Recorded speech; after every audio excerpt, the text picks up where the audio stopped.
Hola, mi nombre es Héctor Castro y los saludo desde aquí, desde Venezuela, donde escuchamos Encamíname Radio. Hola, Dios los bendiga. Soy Armando Cujilema de Ecuador y también escucho Encamíname Radio. Hola, ¿qué tal? Mi nombre es Gilberto y desde México escucho Encamíname Radio. Hello, this is Andrés Domínguez and I'm talking to you from Florida, United States, and hereby we are listening Encamíname Radio. Hola, soy Francisco de Argentina y también escucho Encamíname Radio. Hola, buenas tardes, soy Abdul y desde Marruecos escucho encadenameradio.com. من مدينة بني ملال نستمع إلى راديو encadenameradio.com. Hola, buenas, soy Edu desde Madrid, España y escucho encaminameradio.com. Todos ellos escuchan Encamíname Radio. Súmate y sintonízanos a través de la web www.encaminameradio.com. Una estación cristiana para estar en comunión con Dios. La palabra de Dios viva en encaminameradio.com. Bienvenidos a la sintonía de encaminameradio.com, bienvenidos a este culto online, bienvenidos a esta profundidad bíblica. Estamos en el estudio de el Evangelio según San Marcos, este tema que se titula Énfasis en el ministerio de Jesús según San Marcos, la parte número 2. Recuerde que si usted no pudo acompañarnos en horas de la mañana, quédese porque esta es una gran profundidad y es un gran conocimiento que sé que será de gran edificación. Y si escuchó la primera parte y estuvo en horas de la mañana con nosotros, pues está imperdible esta segunda. Recuerda que usted después va a poder escuchar estos programas nuevamente a través de algunas plataformas de streaming o en YouTube. Muy bien, ya está con nosotros nuestro pastor Laurentino López. Pastor, muy buenas tardes. Bienvenido nuevamente a los micrófonos de encaminameradio.com y a este culto online. Adelante. Muchas gracias, mi querida audiencia de su programa Encamíname.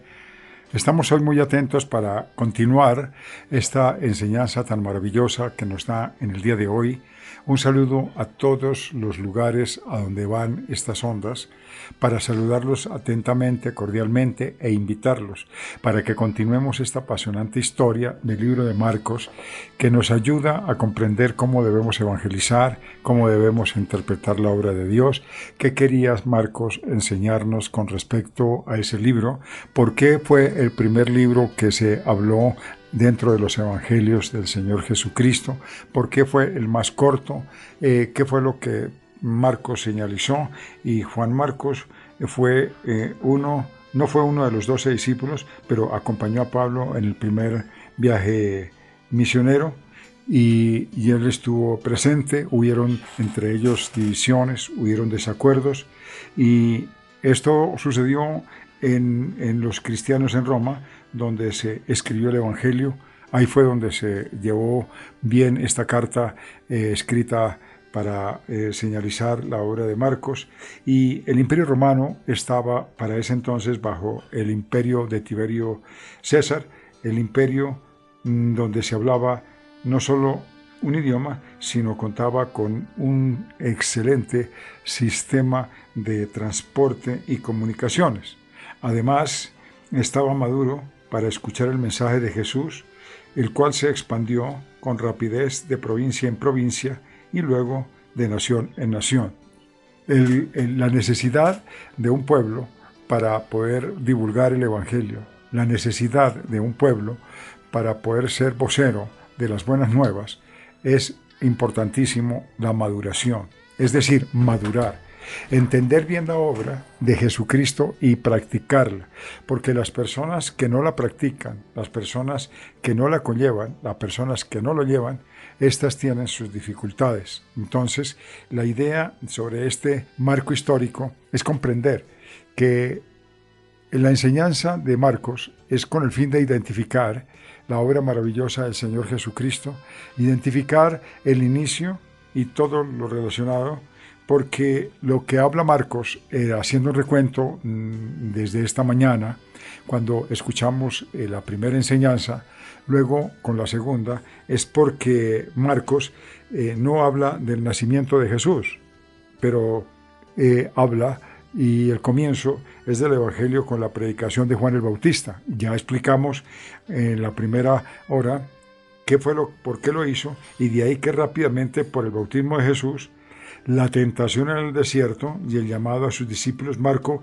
entra de lleno al ministerio público de Jesús, a tomar el conocimiento y a escribir los acontecimientos que se llevaron para ese entonces uno a uno, y comenzando a llevar milagros, libertades y toda clase de sanaciones que el Señor Jesucristo realizó, porque lo primero que detectamos es que el Señor Jesucristo vino a denunciar las obras del diablo, como también tuvo él la oportunidad de entregarle la autoridad a la iglesia, para que la iglesia pudiera defenderse, para que la iglesia pudiera hacer su trabajo, para que la iglesia pudiera entrar en el campo espiritual y conocer el adversario más cercano. Y el problema de muchísima gente para no enfrentarse contra el diablo es que no quiere aceptar la influencia del diablo, no quiere entender que el diablo sí es real, que el diablo sí tiene gobierno, que el diablo sí ataca a la gente, pero el ministerio de Marcos y el llamado de Marcos es la denuncia. Ahí se habla, y lo acabamos de participar en la mañana, sobre lo que pasó con el endemoniado de Gadara, y qué fue con los espíritus, y por qué Dios entregó esta autoridad, porque es para denunciar quién es el gobierno que está en la tierra, y es el mismo diablo. A partir de ese momento la obra del diablo se debilitó, porque ya el pueblo sabía, y este pueblo que habla Marcos era un pueblo que ya estaba preparado, era un pueblo que ya estaba maduro, era un pueblo que tenía, por eso ya, miren, entiendan ustedes esto, mi querida audiencia, ¿por qué hubo una separación de mandar en grupos a evangelizar? Porque ya estaban maduros. La maduración de la fe son las personas capacitadas para realizar un buen trabajo. El problema de una iglesia y su estancamiento se debe a la falta de maduración de sus integrantes, y ahí se detiene el maravilloso poder de Dios, porque no hay maduración y hay una mala interpretación en el uso de las cosas y de las formas como se tiene que trabajar. Luego Jesús llama a Mateo Leví, quien tiene una cena con él y sus cuestionables socios. Ese incidente inicia un conflicto con los fariseos y otros líderes religiosos que lo condenaron por comer con pecadores y quebrantar el día de reposo. Esto se habla precisamente en el libro de San Marcos. En el libro de San Marcos, pasando por el capítulo 4, también hablamos esta mañana, se detiene para dar una muestra de una enseñanza de Jesús, la parábola del sembrador, la ilustración de la semilla y la mostaza. Vuelve a entrar de lleno en acción esta obra tan estupenda y maravillosa del Señor Jesucristo, porque Él tuvo una vida llena de trabajo, Él tuvo una vida llena de acción. Fue una persona que tuvo grandes jornadas, en muchas ocasiones poco durmió, se vio tan agitado, se vio tan comprometido con la gente que no descansó de servir, y esto fue una gran enseñanza. Por eso los discípulos que lo acompañaban, y en una de las enseñanzas dice que cuando él estaba subiendo al huerto de los olivos, los discípulos se durmieron y él quedó en pie porque su preocupación era grande y no hubo quien lo acompañara. Quiere decir que la obra redentora era de él y no eran de los demás. Los demás eran acompañantes para un futuro, y por eso él no tuvo en cuenta el sueño ni tampoco el abandono que sufrió cuando ellos no le pudieron acompañar en semejante tarea. Jesús calma la tempestad, echa fuera a los demonios y sana a la hija de Jairo. Después regresa a Nazaret por unos días. Experimenta el rechazo de su ciudad natal. Jesús comisiona a sus discípulos a esparcir la semilla de las buenas nuevas por todo lugar. Él ilustra, los separa, los enseña y los guía, y aumenta una oposición de Herodes y los fariseos, y decapitan a Juan el Bautista. Pero Jesús sigue adelante, alimenta a los 5,000, ayuda a una mujer sirofenicia, sana a un sordo, alimenta a 4,000 personas.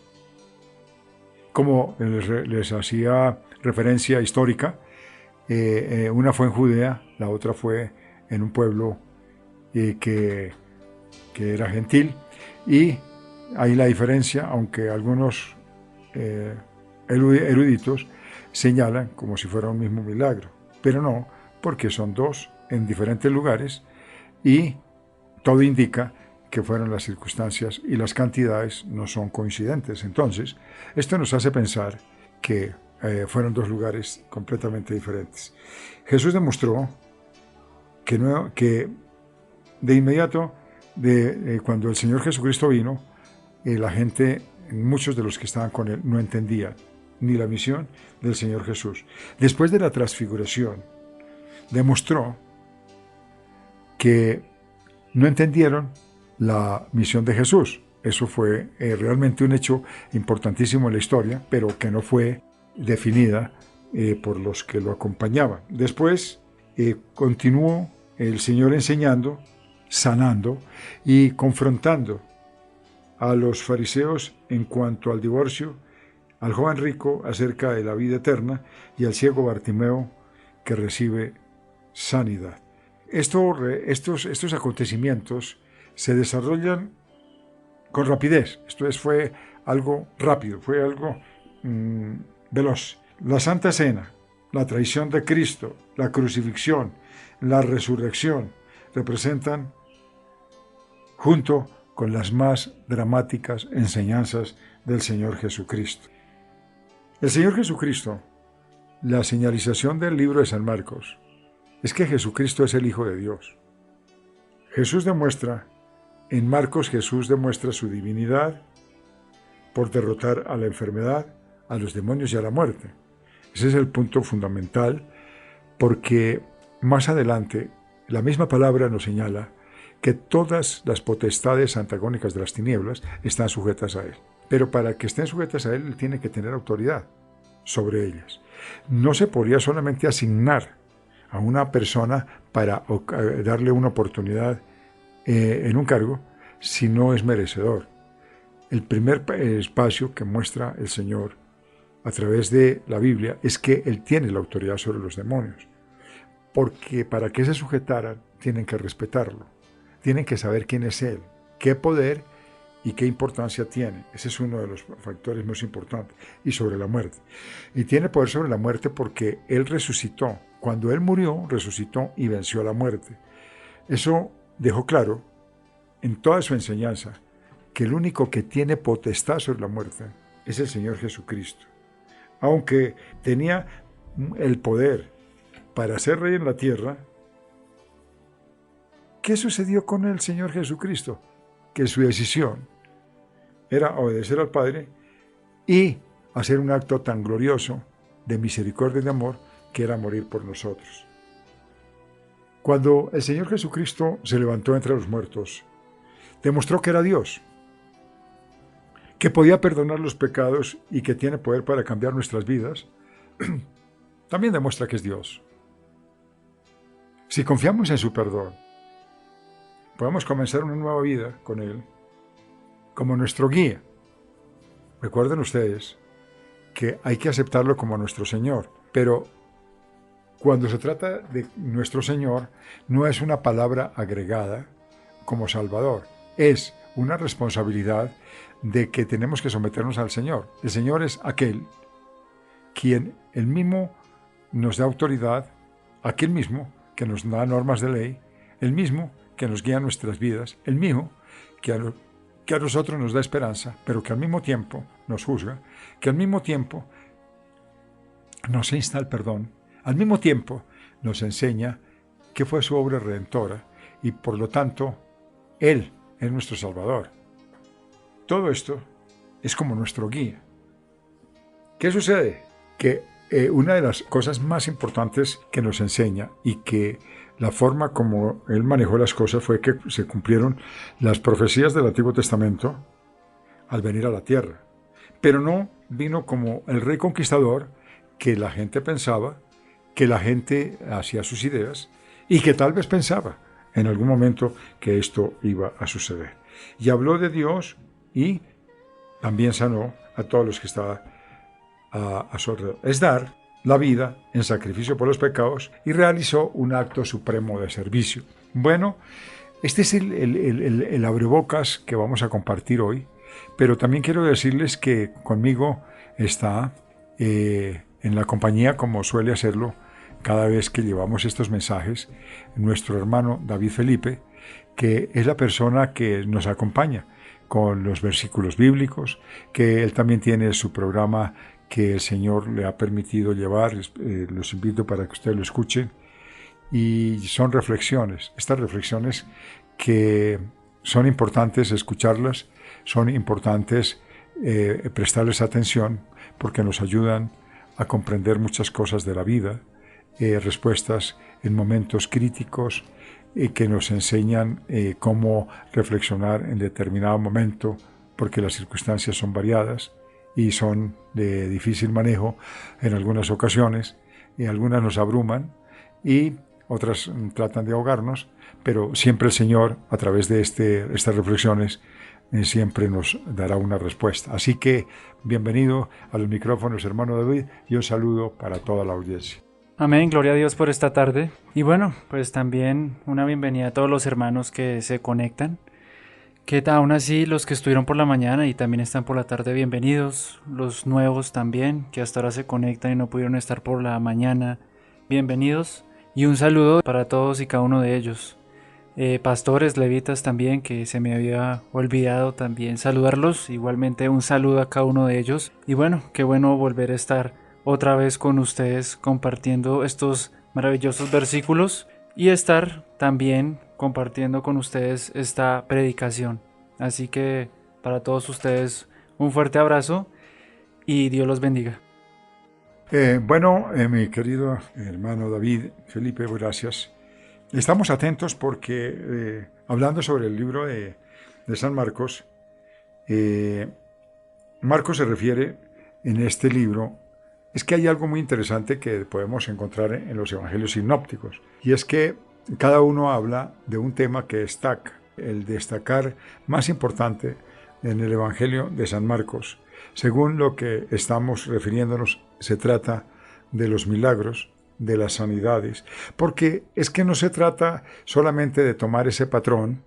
Yo quiero que lo entienda mi querida audiencia, como para decir que estas señales nos seguirán, que es cierto, y eso hay que abonarlo y hay que afirmarlo, pero el mensaje principal no es ese.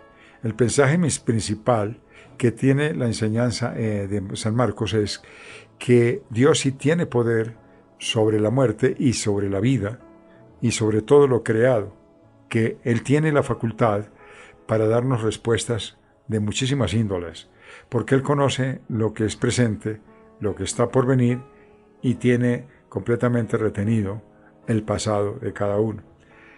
Que el Evangelio de San Marcos se refiere más a los milagros, se refiere más a las sanidades que a los sermones. Los sermones no tienen tanto interés en el libro de San Marcos como si lo tienen en otros, que son modelos. Digamos, San Marcos habla sobre las bienaventuranzas y las detalla una por una, del 5 al 7.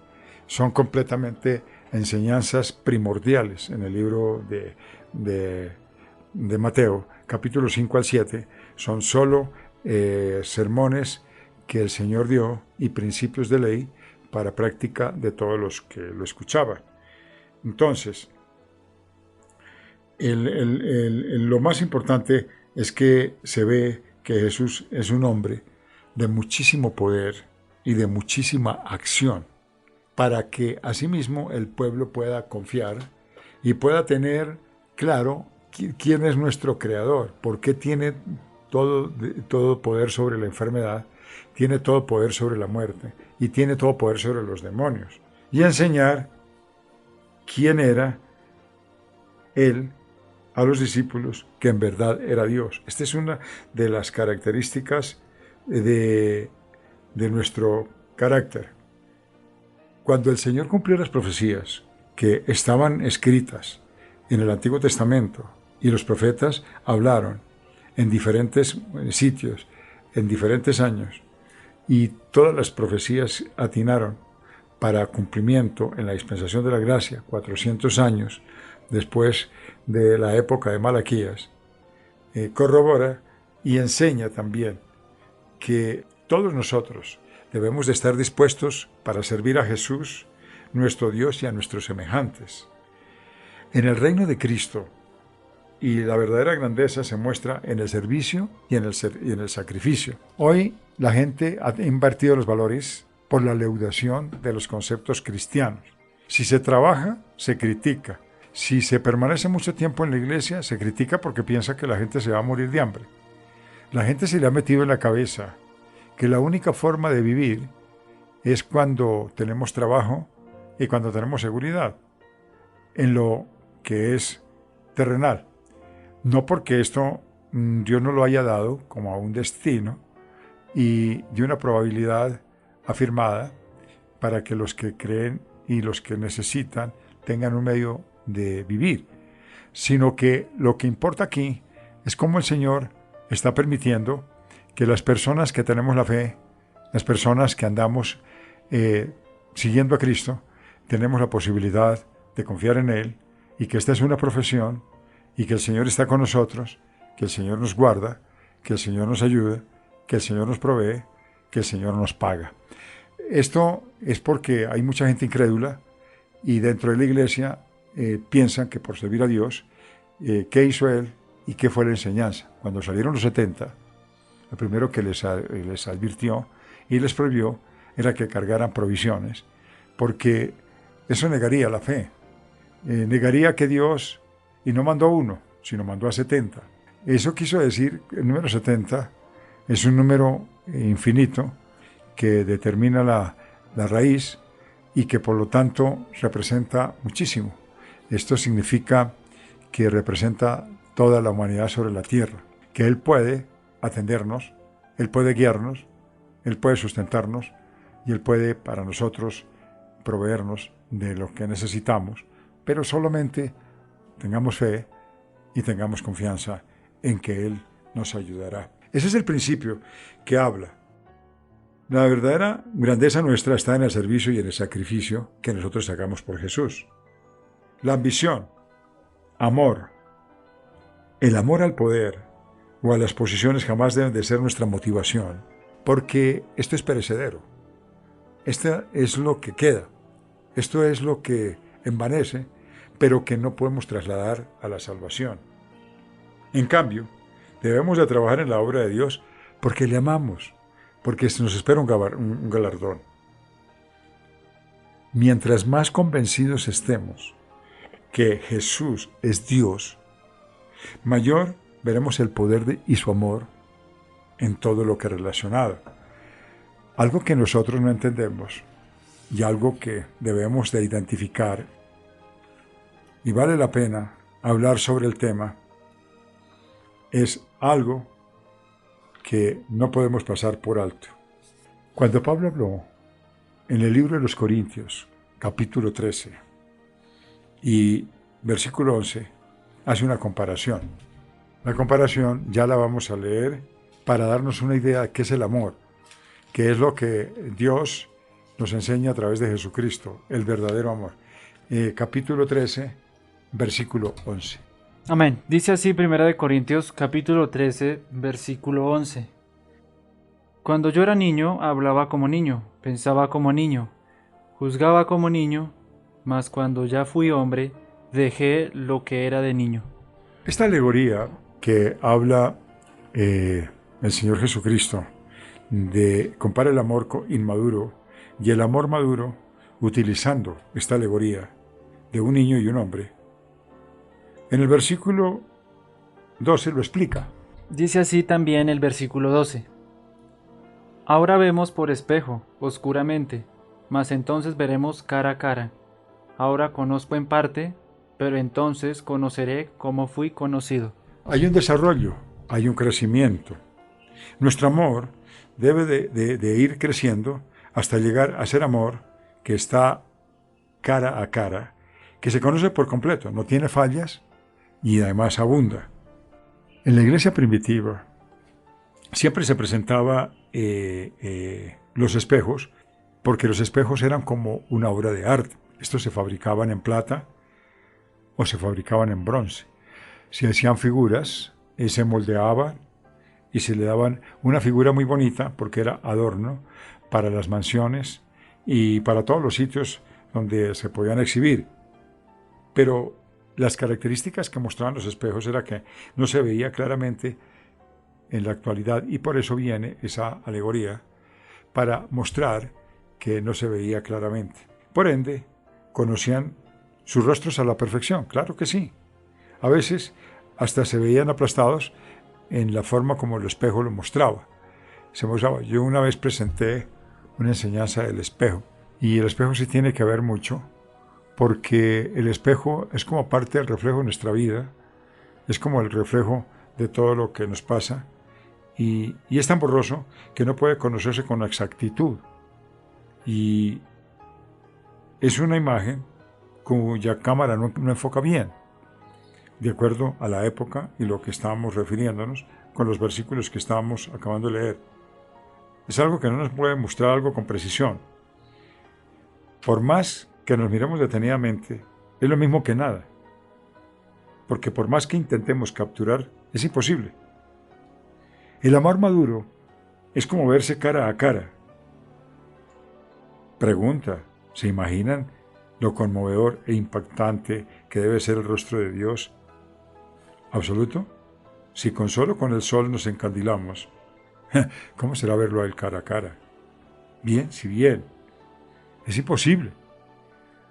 Abrazar la imagen que vemos en el espejo. Si es posible, estemos frente a frente, rostro contra rostro. Dios no nos evade por más de que seamos mendigos con olor repugnante y tengamos el hedor del pecado. Porque recuerden ustedes, el pecado tiene hedor. Y en el mundo espiritual esto se capta, es un hedor a pecado. Y con la carne no, porque con la carne se aprovechan los perfumes y se tapa el olor. Pero en el mundo espiritual el hedor de pecado sí es notable. Nos abraza sin decir que estamos sucios. El Señor siempre es la enseñanza, el cual el Señor mismo nos sacó de la suciedad del pecado. El amor es abrazar a otro, incluso a quien nos odie, a quien nos complique la vida, a quien nos la haga insoportable, a quien nos haga difícil la vida para tratarlos. No podemos hacer con nuestro amor, pero sí podemos hacer con el amor de Dios, porque para eso debemos aprender a amar como Dios amó y no amar como ama al hombre. El amor maduro es el que acepta, es el que abraza a todos, es el que tiene el poder, es el de derretir y ablandar a las personas, el de poder abrir los corazones. Conocer en parte no es un conocimiento perfecto. El entendimiento sobre uno mismo en parte, como también lo que amamos sería en parte, esto se debe a que jamás vimos algo en su totalidad. Cuando vemos algo en su totalidad, es decir, yo vi realmente como en el computador y me pareció muy lindo, porque lo vio todo. Pero si tú ves algo diferente y no alcanzas a verlo, entonces no puedes describirlo. Nosotros no sabemos nada sobre el reino de Dios y en el fin de los tiempos. Todo eso lo ignoramos. Ni lo que representa para muchos, ni escudriñan, ni se preocupan por estudiar Apocalipsis, porque carecemos de la capacidad de saberlo todo. Por eso distorsionamos, malinterpretamos la verdad. Sin embargo, vendrá el día en que conozcamos la perfección. Pero esta perfección no la podremos ver, no la podremos sentir en carne. Tenemos que estar en el Espíritu. La enseñanza de Corintios, capítulo 13, viene al caso, y sobre eso quería detenerme a hacer un poquito. Es porque podríamos amar al prójimo como a nosotros mismos. Este es el amor maduro. El amor maduro no tiene faltas. El amor humano tiene muchas. Es como que recibamos y recibamos, nunca nos conformamos. nos volvemos sedientes. No obstante, el amor de Dios no tiene faltas. Así como lo confesó David. David hizo una expresión muy linda en el Salmo 23.1 cuando habló de la siguiente manera. Salmo 23.1, para recordar estas palabras tan hermosas que él dijo. Dice así el libro de Salmos, capítulo 23, versículo 1. Jehová es mi pastor, nada me faltará. Nada me faltará. Eso sí es amor. El amor de Dios carece de nada y su abundancia llena todas nuestras faltas. Por eso, su amor no nos deja, ni nos deja con sed, ni nos deja con hambre, ni nos deja tampoco insaciables. Nos llena todo. Eso es importante. Podemos observar la abundancia del amor durante la boda de Caná, cuando el apóstol Juan, en el capítulo 2, versículos de 1 al 12, hizo un milagro extraordinario. Vamos a recordarlo. Toda esta historia tan maravillosa que podemos nosotros referir es porque vamos a entender que después les hablo sobre el tema, pero primero escuchemos la historia. Dice así Juan, capítulo 2, versículos del 1 hasta el 12, y dice: Al tercer día se hicieron unas bodas en Caná de Galilea, y estaba allí la madre de Jesús. Y fueron también invitados a las bodas Jesús y sus discípulos. Y faltando el vino, la madre de Jesús le dijo: No tienen vino. Jesús le dijo: ¿Qué tienes conmigo, mujer? Aún no ha venido mi hora. Su madre dijo a los que servían: Haced todo lo que os dijere. Y estaban allí 6 tinajas de piedra para agua, conforme al rito de la purificación de los judíos, en cada una de las cuales cabían 2 o 3 cántaros. Jesús les dijo: Llenad estas tinajas de agua, y las llenaron hasta arriba. Entonces le dijo: Sacad ahora y llevadlo al maestresala, y se lo llevaron. Cuando el maestresala probó el agua hecha vino, sin saber él de dónde era, aunque lo sabían los sirvientes que habían sacado el agua, llamó al esposo y le dijo: Todo hombre sirve primero el buen vino, y cuando ya han bebido mucho, entonces el interior. Y les dijo: Todo hombre sirve primero el buen vino, y cuando ya han bebido mucho, entonces el inferior. Mas tú has reservado el buen vino hasta ahora. Este principio de señales hizo Jesús en Caná de Galilea, y manifestó su gloria, y sus discípulos creyeron en él. Después de esto, descendieron a Capernaum, él, su madre, sus hermanos y sus discípulos, y estuvieron allí no muchos días. Ahora miren esta brillante historia, tan maravillosa. ¿Y qué pasa con lo que podemos aprender? Jesús asiste a un humilde casamiento en un pueblito con su madre y con sus discípulos. Y ahí se desarrolla la historia. ¿Qué haríamos nosotros? Es una pregunta. Si no fuera una reunión con personas importantes, no querríamos ir. Pero el Señor Jesucristo fue a una boda sencilla, a una boda pobre, porque no había ni siquiera vino. La tradición del vino era algo muy importante que la gente acostumbraba a tomar el vino para regocijarse, para estar en alegría y para tener esos compartimientos de casamiento con todos los familiares, y era como la tertulia que se amenizaba a través del buen vino. ¿Desearíamos ir a cualquier no siguiendo a nuestros intereses? Muy difícil, ¿verdad? Porque si hay una fiesta espléndida, lo primero que sentimos es orgullo. Y decimos: oh, qué bueno es ir a la casa de los fulanos de tal, porque nos sentimos privilegiados que nos haya invitado. Porque va a haber buen despliegue, porque va a haber buena comida. Pero allí pasó lo contrario. Allí ni siquiera el vino. Eso es justamente la expresión de un amor abundante, lo que hizo el Señor Jesucristo. El Señor nos consideraba valiosos a ellos como nos considera valiosos a todos. Es decir, participa con cada uno sin acepción de personas.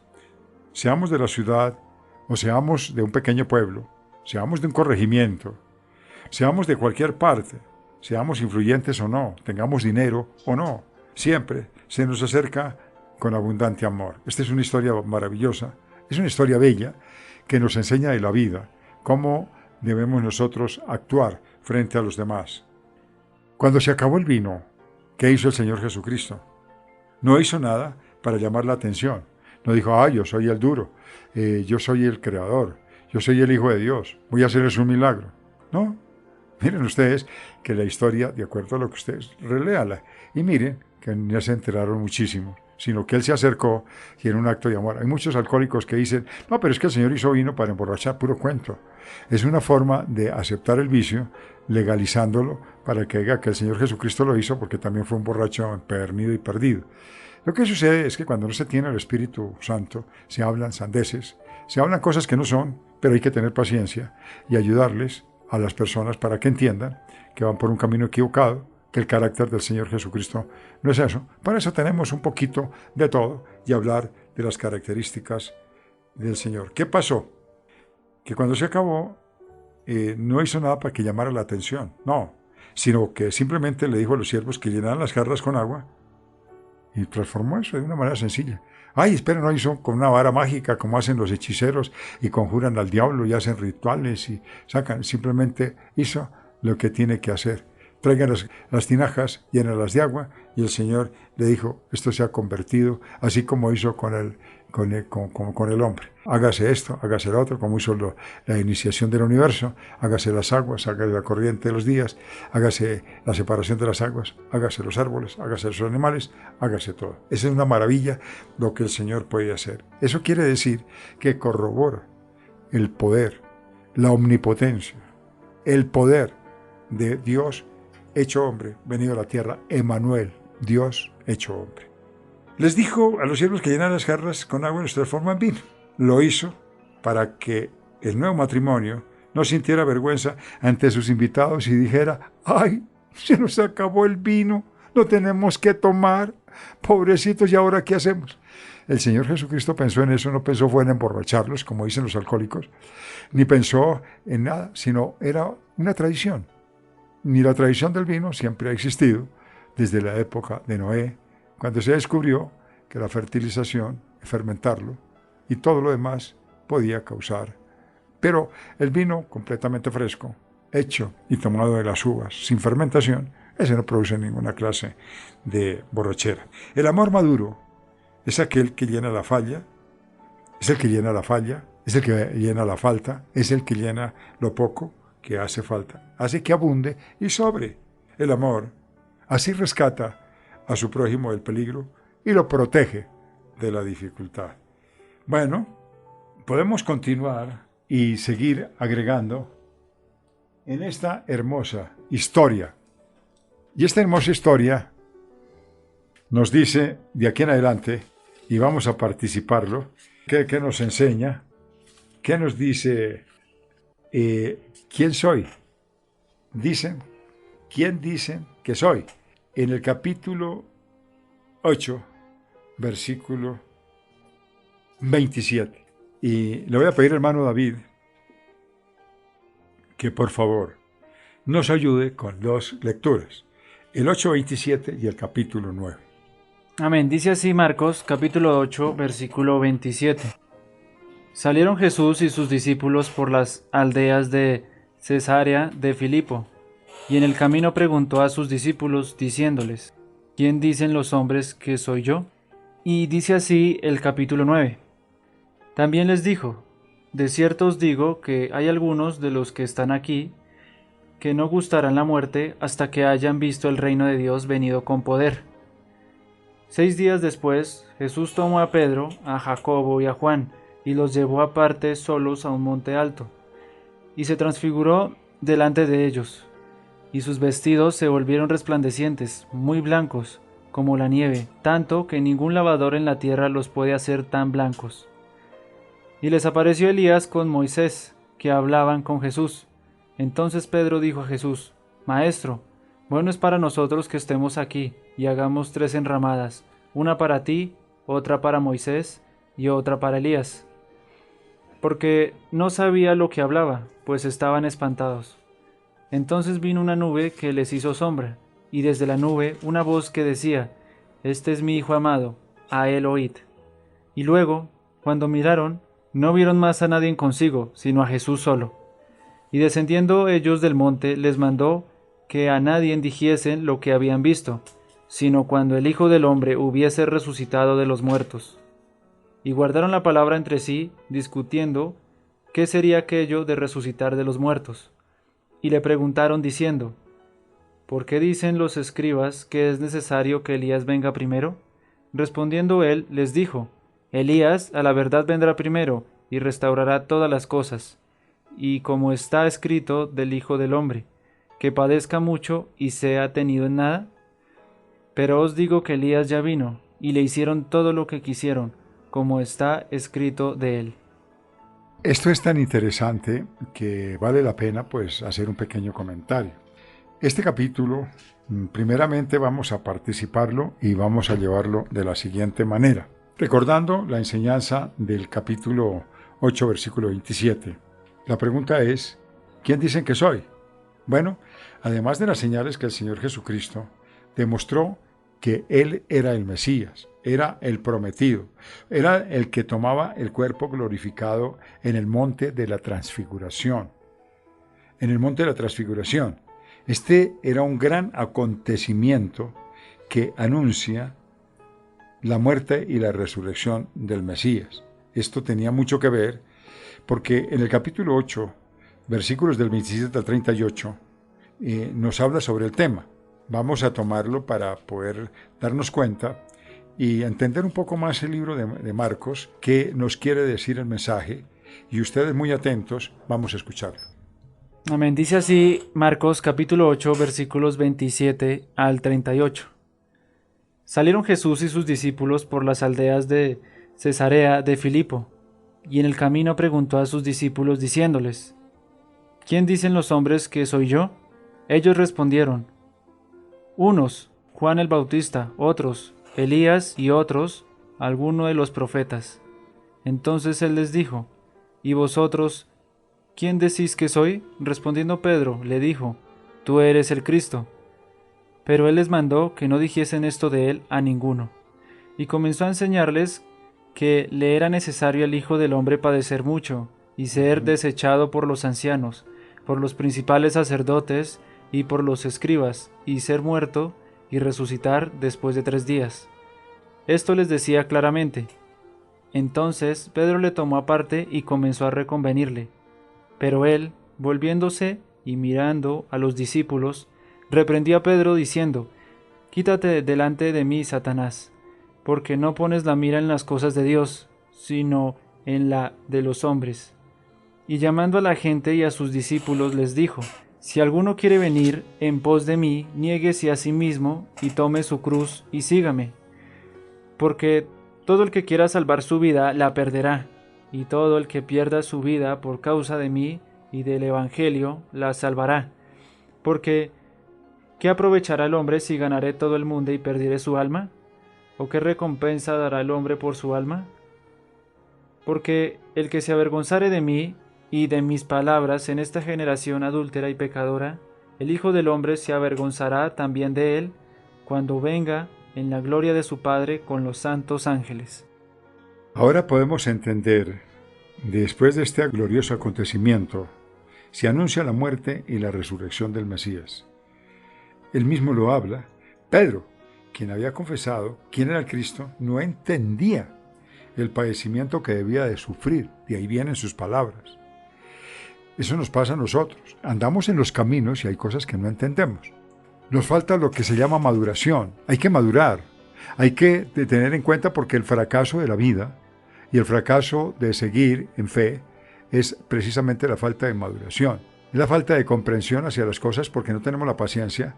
Digamos, una persona que comienza una carrera y quiere ser un deportista brillante, pero cuando encuentra la primera fisura en su parte de cuerpo, que de pronto si es atleta se disloca o se fractura, desiste.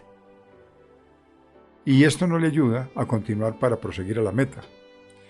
Es precisamente tener que padecer, pero mantenerse en medio del sufrimiento, siendo amonestado, y precisamente la enseñanza que tiene el Señor a través de Pedro es que el mismo Señor Jesucristo tiene que amonestar a Pedro, porque Pedro No estaba pensando en la vida celestial, no estaba pensando en la vida espiritual, sino en la comodidad de su Señor, que en ese momento tenía afecto y sentía seguridad, pero que no entendía la obra maravillosa de él.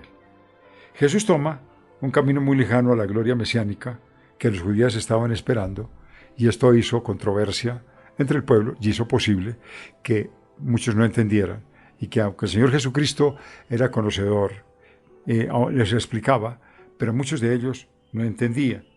Aún los discípulos que habían permanecido mucho tiempo con Jesús, ellos también eludieron, y esto lo dice el libro de San Juan, capítulo 6, cuando habla acerca de que muchos de ellos lo dejaron y muchos de ellos claudicaron y discuten entre sí.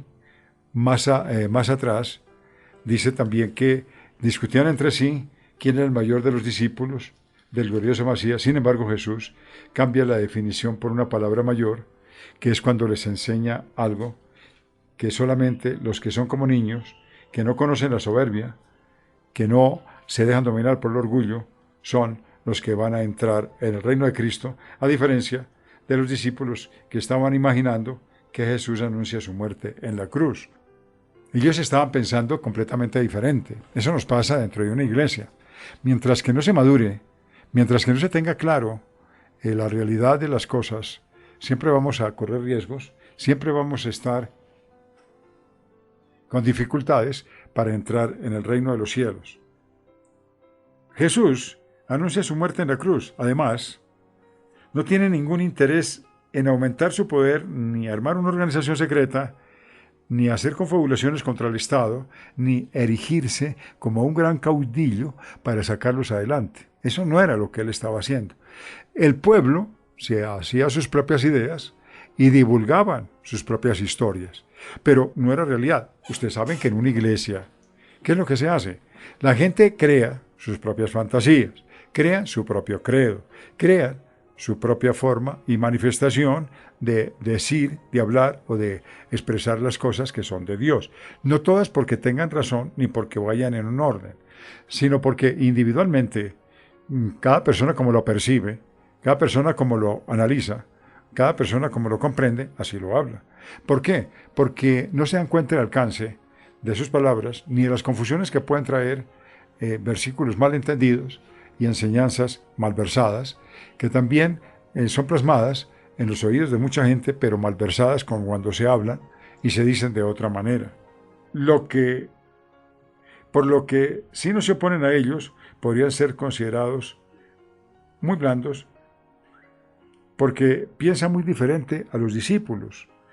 Él es un Dios que sabe para dónde va, qué tiene que hacer, y quienes creían que no se trataban de discípulos oficiales deberían de recibir limitaciones en sus actividades, porque eso era lo usual y era lo correcto.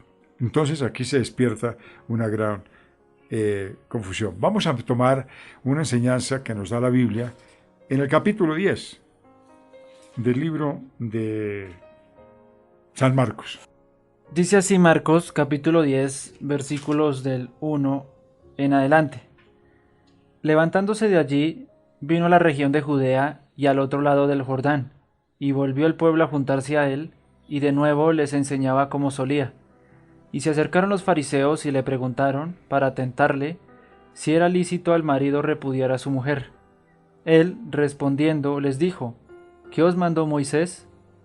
Ellos dijeron, Moisés permitió dar carta de divorcio y repudiarla. Y respondiendo Jesús les dijo, por la dureza de vuestro corazón os escribió este mandamiento, pero al principio de la creación varón y hembra los hizo Dios. Por esto dejará el hombre a su mujer, por esto dejará el hombre a su padre y a su madre, y se unirá a su mujer, y los dos serán una sola carne. Así que no son ya más dos, sino uno. Por tanto, lo que Dios juntó, no lo separe el hombre. En casa volvieron los discípulos a preguntarle de lo mismo, y les dijo, cualquiera que repudia a su mujer y se casa con otra, comete adulterio con ella. Y si la mujer repudia a su marido y se casa con otro, comete adulterio. Este es un tema impresionante porque cuando el Señor Jesucristo habló, ratificó lo que ya estaba escrito en el Antiguo Testamento. En los libros deuterocanónicos expresa que el matrimonio es indisoluble y que el matrimonio es una unidad entre el hombre y la mujer y que esto es hasta que la muerte los separe.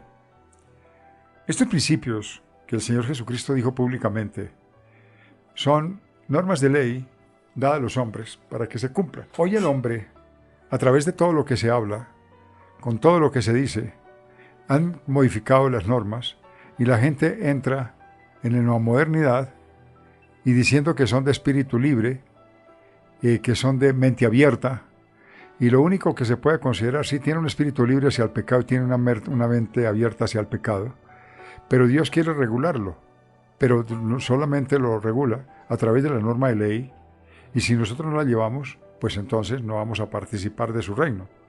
Esta carta que habla en el libro de Deuterocanónicos, entre ellos Deuteronomio, habla muy concreto y dice que se le concedía carta de divorcio era a las personas que mentían. Pero viendo el contexto histórico, la gente decía que muchas personas llegaban vírgenes al matrimonio y no era cierto.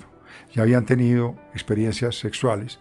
Entonces, ahí es cuando dice que cuando llegan le pueden dar carta de divorcio, porque no podían llegar al hecho con engaño, con mentira y con todo lo demás. Pero la gente desvirtúa y le agrega cualquier tipo de fantasías, cualquier tipo de normas para hacer posible que se acepten las cosas que por la ley se invalidan y que más bien castiga. La norma de ley se tiene que considerar siempre como algo que yo tengo que ceñirme porque es dada por Dios a través de la fe, y si yo la cumplo, entro en los cánones de la veracidad, y de lo contrario, de no hacerlo, entro en los cánones de la desobediencia.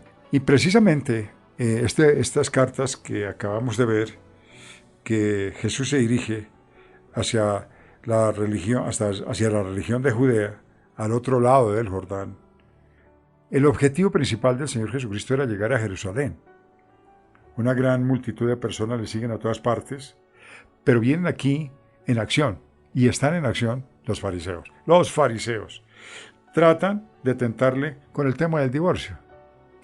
Le mandan no una pregunta sabia, sino un lazo para que él trastabille. Piedra de tropiezo. Porque hay veces la gente es así. Y esto no es una gente de esa época, es una gente con criterio malsano, que no van con una intención de fundamentación adecuada, sino más bien van con la intención de hacer zancadilla para que caigan las personas. Y Jesús le responde, el hombre no puede separar lo que él ha unido. Eso lo habla el mismo capítulo 10, versículos de 2 al 9. Lo expresa y lo enfatiza en el libro de San Marcos. Capítulo 10, 2 al 9. Amén. Dice así Marcos capítulo 10 versículos del 2 al 9. Y se acercaron los fariseos y le preguntaron para tentarle si era lícito al marido repudiar a su mujer. Él respondiendo les dijo, ¿qué os mandó Moisés? Ellos dijeron, Moisés permitió dar carta de divorcio y repudiarla. Y respondiendo Jesús les dijo, por la dureza de vuestro corazón os escribió este mandamiento, pero al principio de la creación varón y hembra los hizo Dios. Por esto dejará el hombre a su padre y a su madre y se unirá a su mujer, y los dos serán una sola carne. Así que no son ya más dos, sino uno. Por tanto, lo que Dios juntó no lo separa el hombre. Ahora ya comprendemos que definitivo y rotundo en la respuesta. Lo que Dios separó, lo que Dios unió, no lo separa el hombre. Ese es el contexto y es la contestación del Señor Jesucristo. Al tomar esto, no hay opción. Definitivo. Viene después, por otro lado, un hombre con muchos bienes le pregunta cómo heredar la vida eterna. Ante la respuesta de Jesús de vender todos los bienes y repartirlos entre los pobres, se ve afligido. El Señor habla sobre el sufrimiento y la persecución de los que viven en el Evangelio. Entre los discípulos habían muchos que tenían puesto su interés en el beneficio que podían obtener. Muchos entran al Evangelio para buscar trabajo, para buscar novia, para buscar un reconocimiento de estatus social de liderazgo, pero no entran con un corazón contrito y humillado, no entran con un deseo grande de servicio. Son las personas que dicen, pero qué aburrimiento, allá me quieren esclavizar, allá me quieren sostener como burro de carga, me quieren enseñar muchas cosas que no estoy dispuesto a asumir porque son unos explotadores, cuando esas cosas no son ciertas.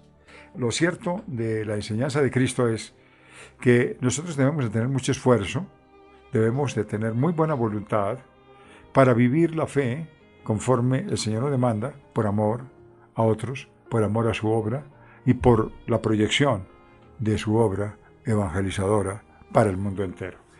Esto es tan veraz, tan importante.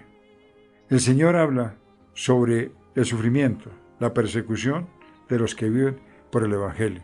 Él nunca nos escondió, nunca nos dijo, tranquilos, síganme que van a tener una vida placentera, van a tener una vida de goce, van a tener una vida de paz, sino le dijo, venga por la puerta estrecha, vengan por el camino de espinas.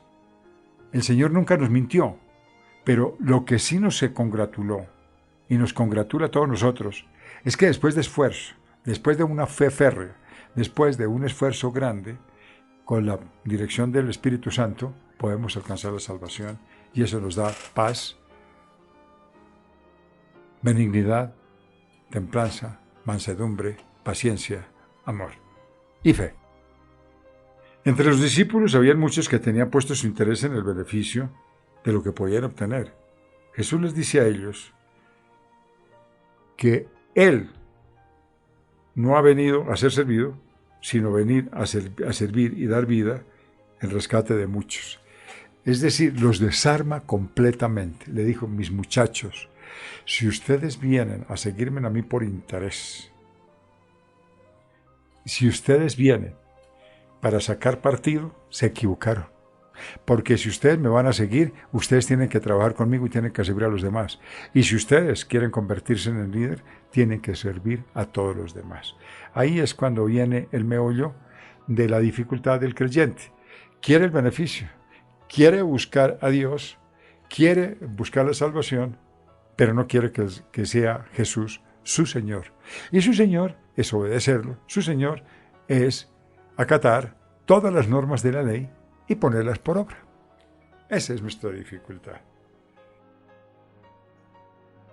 De aquí en adelante, ahí aparece más adelante una de las historias, que es cuando sana al ciego Bartimeo.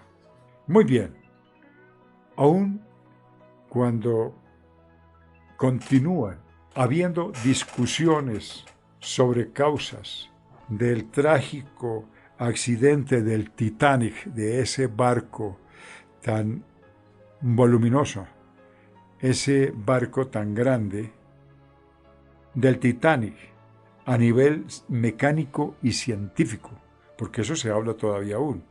Si bien hay muchas opiniones, hay una en la que coincidimos y debemos coincidir todos, que es muy importante. Vamos a ver. Y es justamente que fue un descuido del capitán. Eso dijo a los periodistas y a los pasajeros que ni siquiera Dios podría hundirlo y lo condujo a gran velocidad. Ni siquiera habían instalado la torre de observación. Número 1. Número 2. Ni el reflector. Número 3. No contaban con un vigilante de noche que controlara el rumbo del barco. Lo que está relatando la historia es que había sido negligente en lo más importante. ¿Cómo haría un avión para que pudiera aterrizar si no hay una persona que lo guíe? Incluso,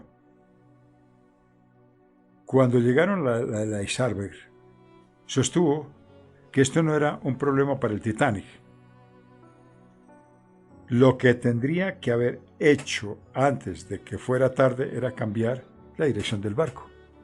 pero no lo hizo. Obstinado, terco. Cambiar el rumbo era el significado total.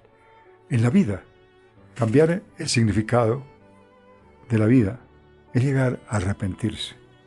Nosotros tenemos que tomar en un momento dado, darle un viraje. Tenemos que tomar una decisión. Tenemos que cambiar el rumbo.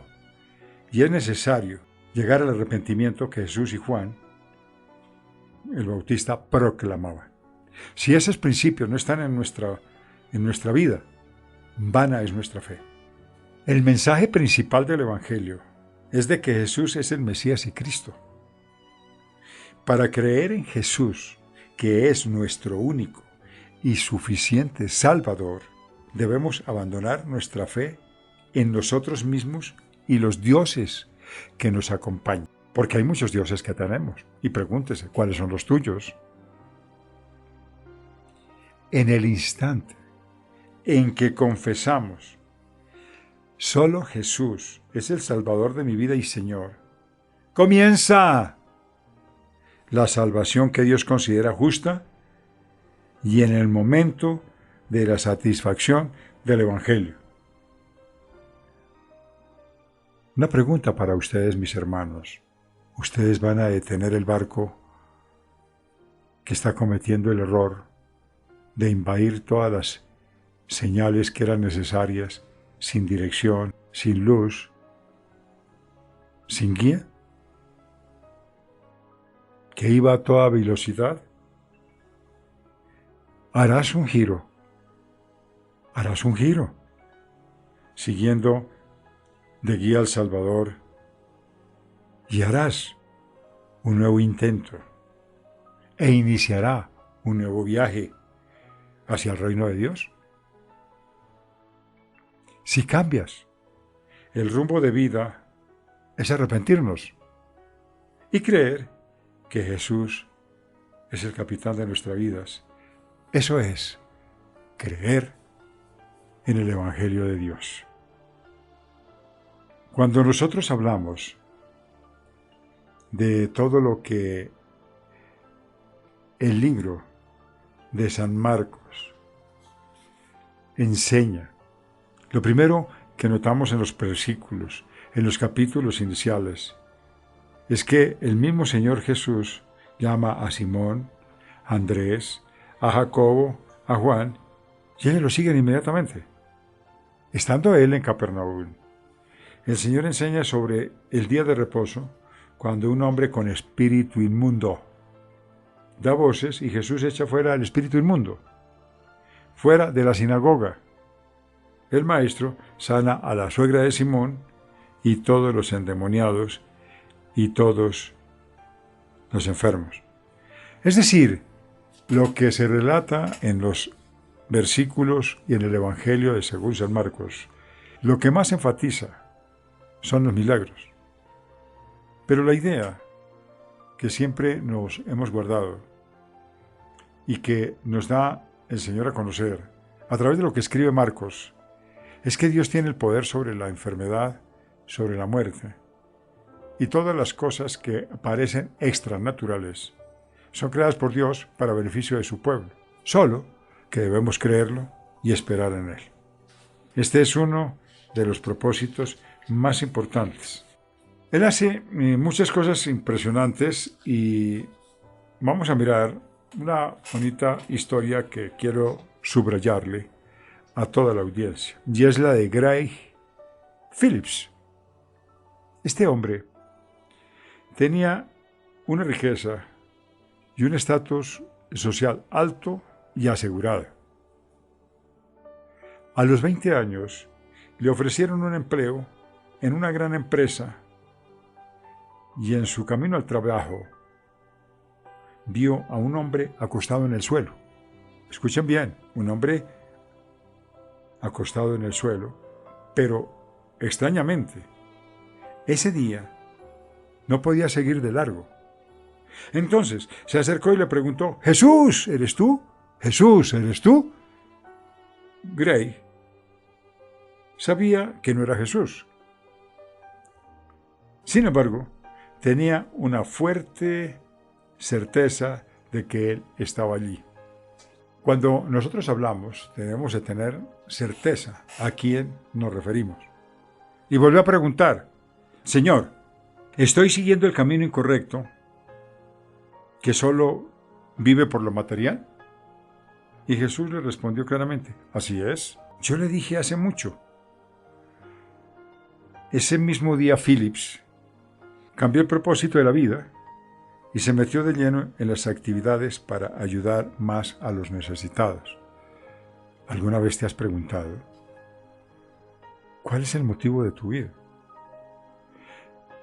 Tu trabajo, tu comodidad. ¿La estás buscando para tenerla mayor o le estás preguntando a Dios qué es parte de tu vida?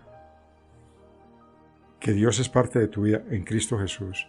¿Cuál es el derrotero que tú tienes que empezar para comenzar a cambiar?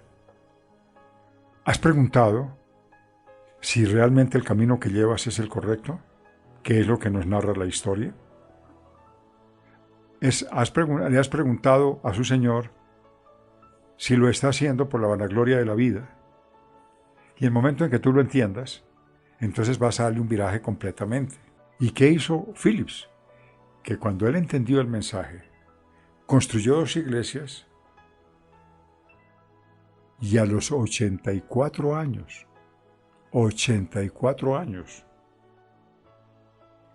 lideró Cross Mission y afirmó, las personas están muriendo y están esperando nuestra ayuda. Y es tan cierto que muchas personas en el mundo perecen. No hay evangelizadores, no hay pastores. Dice la Biblia que hay que pedir trabajadores para la vid. Nosotros estamos en la vid, pero no queremos trabajar. ¿Cuál es la respuesta? Que decimos y deseamos trabajar a Dios, pero con nuestros hechos demostramos que no tenemos el más mínimo deseo de hacerlo. Nos equivocamos. Los que están acostados en los callejones, quien viven junto a los lugares que se están derribando, que se están derrumbando, ellos solo necesitan una cosa. Escúchenme bien,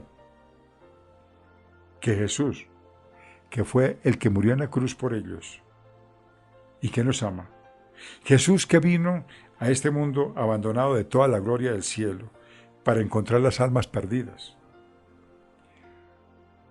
Hermano, hermana, oyente, ¿qué te interesa a ti? ¿Qué es lo que te interesa?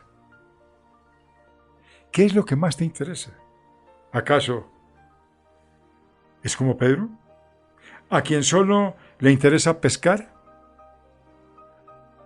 ¿Es como el apóstol Pedro, quien dio la vida para pescar hombres? Miremos estas 2 formas de pensar y analicemos en qué posición nos encontramos.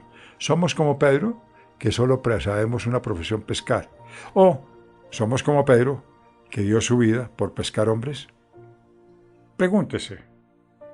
Quien no hace su esfuerzo para predicar y salvar a los ateos, aún no ha descubierto su verdadero valor y no sabe para dónde va. Yo pienso que este momento de reflexión es muy importante. La historia que nos narra de Marcos es bellísima porque nos enseña todo lo que tenemos que ver. Jesús predica el Evangelio en Galilea, echando fuera a los demonios, conforme a la petición del leproso. El Señor le sana, le encarga no decirle a nadie y lo manda mostrarle al sacerdote, pero él comienza a publicarlo a muchos y por ello es que Jesús ya no puede entrar abiertamente en la ciudad y permanece en los lugares desiertos. Siempre que nosotros pensamos hacer las cosas como nos provoca y no dependemos de Dios, entonces cerramos el camino del Señor y encontramos dificultades que provocamos en Él para que Él no pueda actuar, no porque Él no pueda, sino que Él no va a ir en contra de la libertad de ninguno, Y nuestra lengua, nuestros actos, son un impedimento para que Él nos hable. Por eso dice insensatos. La insensatez del hombre es una oposición fuerte para el reino de Dios. Esto es muy importante. También en el capítulo 1, versículos 40 al 45, quiero compartirles esta lectura porque nos enseña lo enfocado que es esta enseñanza a las almas marginadas. Es el corazón que se concentra en un alma. Yo quiero que lo miremos y lo entendamos. Capítulo 1, versículos 40 al 45 del libro de San Marcos. Amén. Dice así Marcos, capítulo 1, versículos 40 al 45. Dice así: Vino a él un leproso rogándole, e hincada la rodilla le dijo: Si quieres, puedes limpiarme. Y Jesús, teniendo misericordia de él, extendió la mano y le tocó y le dijo: Quiero, sé limpio. Y así que él hubo hablado, al instante la lepra se fue de aquél, y quedó limpio. Entonces le encargó rigurosamente, y le despidió luego, y le dijo: Mira, no digas a nadie nada, sino ve, muéstrate al sacerdote y ofrece por tu purificación lo que Moisés mandó, para testimonio a ellos. Pero ido él, comenzó a publicarlo mucho y a divulgar el hecho, de manera que ya Jesús no podía entrar abiertamente en la ciudad, sino que se quedaba fuera en los lugares desiertos y venían a él de todas partes. Es ahí cuando tomamos en cuenta que esta enseñanza bíblica nos ilustra. Cuando no hacemos lo que Dios nos demanda, dañamos el plan de Él. Pero Él tiene que tener paciencia porque Él sabe cómo es el hombre de terco cuando se le dice no haga esto y termina haciendo otra cosa. El reino de Dios es más importante que tener misericordia y compasión que cumplir la ley al pie de la letra. Jesús extiende su mano y toca al leproso para sanarlo. Y eso la ley lo prohibía. La ley lo prohibía al entrar en contacto con ellos, porque se contaminaban. Además, le ordena no decir nada a nadie. Sin embargo, él guarda silencio.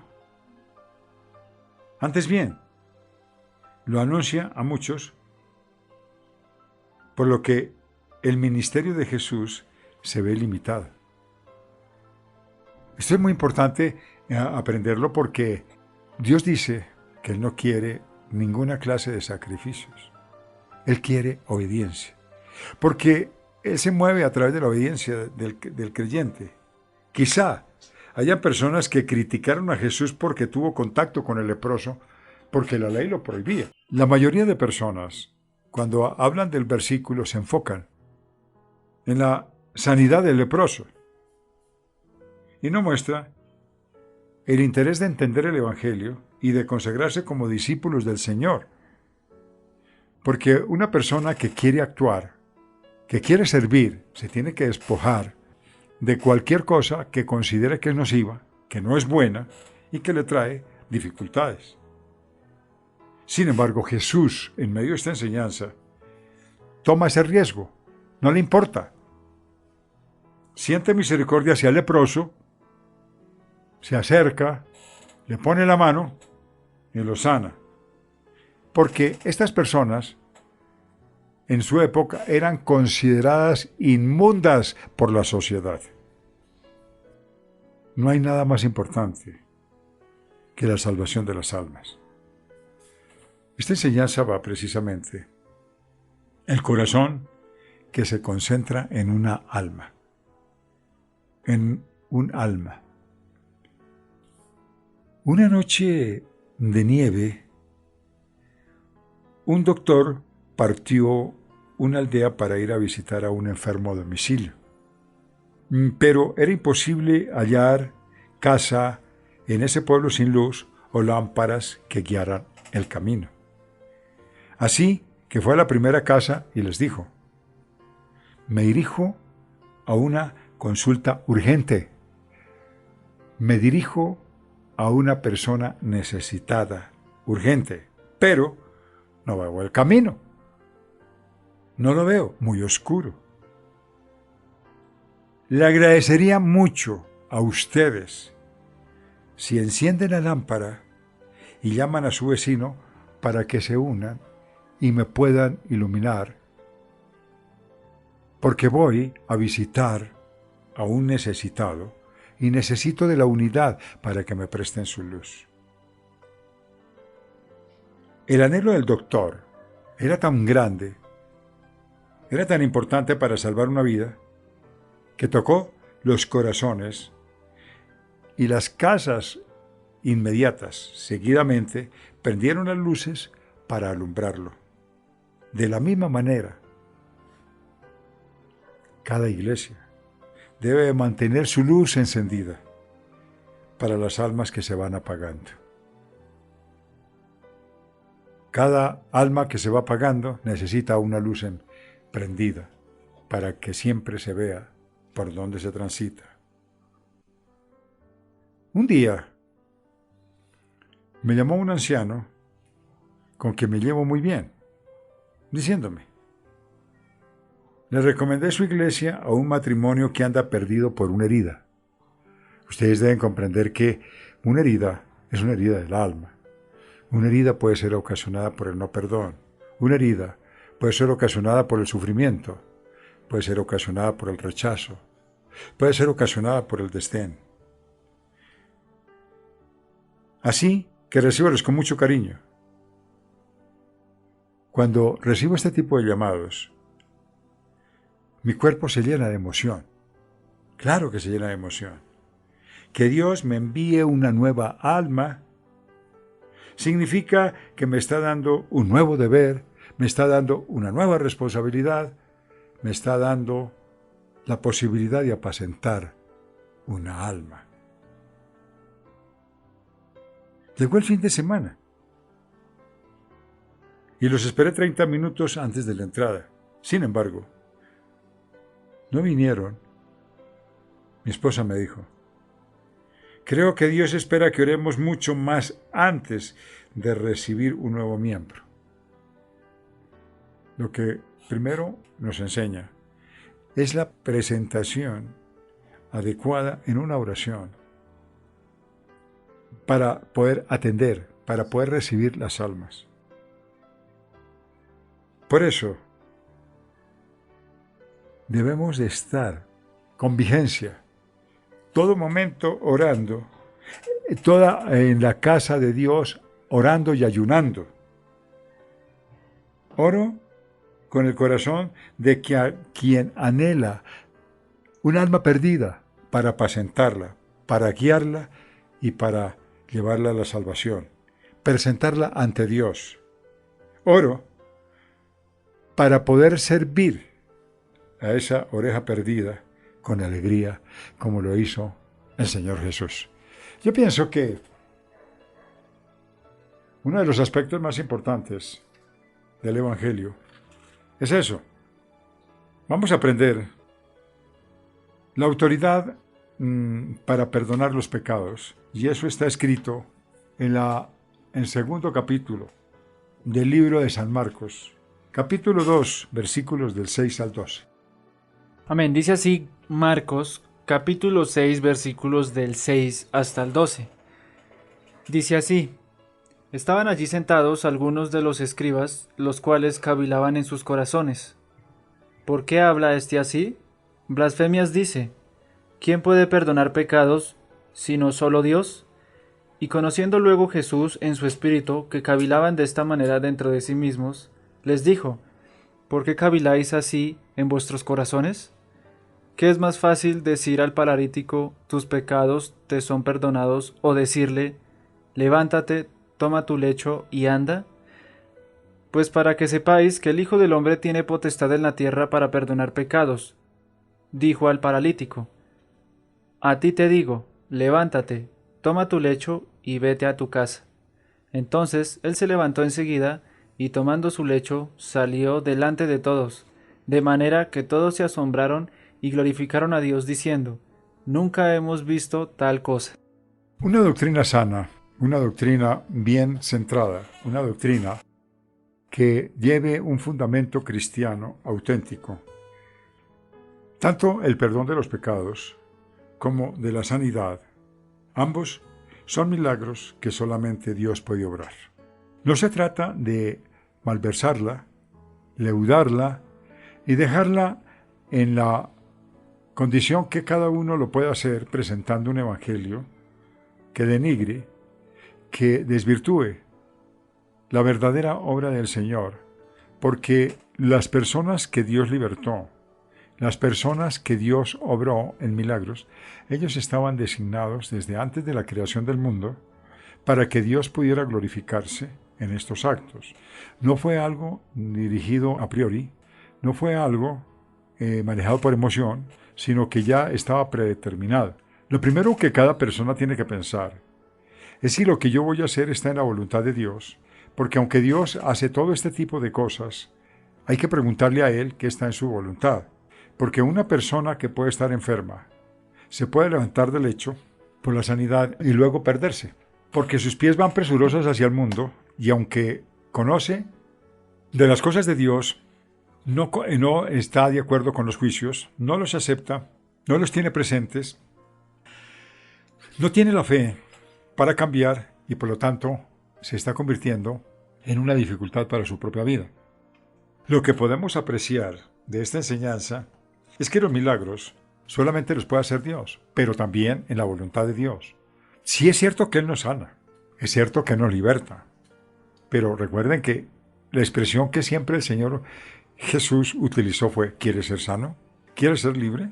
La palabra quiere significa la aceptación de la persona que desea que Dios lo dé, que Dios lo entregue y que de parte de Dios la persona lo reciba. No es tan fácil como pretendemos, que si tenemos una doctrina, la vamos a manipular a la forma como individualmente cada uno quiera aplicarlo. Bíblicamente tiene reglas. Dios es el único que puede generarlas. Dios puede obrar. La redención no es solamente un concepto abstracto, aquello que no se alcanza a divisar o que no se entiende, sino es un hecho real. Es concreto, que trae un resultado, que trae un efecto. Los que han sido redimidos de sus pecados, no se les aplica el castigo del infierno, donde el fuego nunca se apaga, donde el gusano nunca muere y donde hay exclamaciones de dolor día y noche. Al mismo tiempo, recibe una identidad de justo y todos los derechos que esto implica. Por eso hay que escudriñar la Biblia y por fe recibirla y por fe trabajarla, por fe sacrificarse, por fe ganarla. Pero si Dios le declara primero el perdón de sus pecados a cada uno, sin embargo, la redención es algo visible, es algo que se ve, lo que podemos ver con nuestros ojos. Por lo tanto, Jesús da testimonio de su divinidad a través de esta cantidad de sanidades, de milagros, de liberaciones, demostrando que tiene autoridad, claro, y mucha autoridad, porque Él perdona los pecados. Y Él lo dijo: yo te perdono. En medio de la sanidad, un hecho concreto y visible. Entonces, ¿nos queda alguna excusa? ¿Nos queda? ¿Cierto que no? Bien. El hecho, como lo acabamos de escuchar, que el paralítico se levanta y haya tomado su lecho, demuestra que la redención tiene poder para transformar vidas. Eso es lo que aprendemos. Aunque nos encontremos en una situación miserable,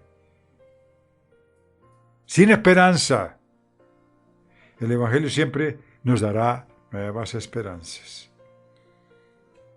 No hay religión sin cruz. Cierto, no hay religión sin cruz. George Whitefield, famoso por sus sermones. Esto estamos hablando de los años 1714.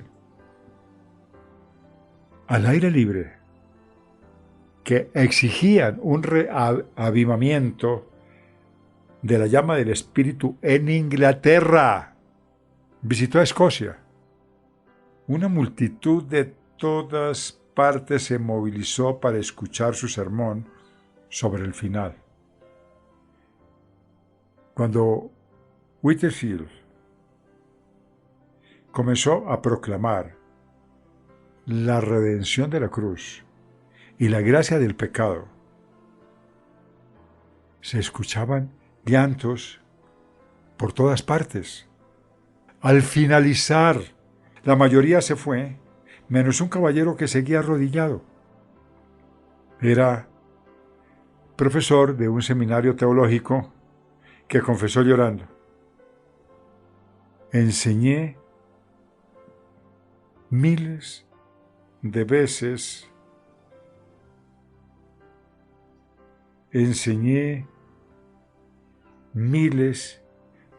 sobre el pecado. Sin embargo, jamás pude conocer al Señor, quien perdona mis pecados.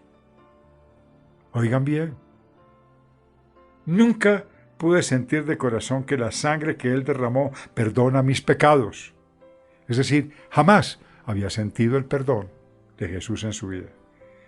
Durante 50 años enseñé una teología sin cruz. Pero ahora puedo sentir que su sangre corre por mi corazón. Eso es entrar en el Espíritu. Al igual que este profesor, hay muchas personas que desean acercarse a Dios sin haber experimentado el perdón del pecado por Cristo. Cuando tú oras y no encuentras paz, no hay sosiego en tu alma, es porque no has sido perdonado, porque no lo has hecho con fe, porque no has hecho con un corazón contrito, porque no te has humillado. ¿Hay mucha gente que ha experimentado el perdón de pecado por Cristo? No, sino más bien a través de la religión, pensando: no se preocupe, que el Señor se llevó su pecado. O a través de la filosofía, y con grandes exposiciones, con palabras muy bien hilvanadas, pero al fin y al cabo filosóficas. El ser humano es un pecador cuyo espíritu está manchado por el pecado. Desde el primer hombre hasta la generación de hoy, todos hemos caído por la contaminación del pecado. La condena de la cruz que deberíamos haber recibido nosotros por ser pecadores, la recibió Jesús, que no tiene ningún pecado. Voluntariamente, hermano, hermana, amigo y amiga, sumérjase en la sangre preciosa de Cristo, quien se hizo cargo del pecado que impedía la relación con Dios y padeció su ira. Experimente la gracia del perdón de los pecados. Que esta gracia es la que el mundo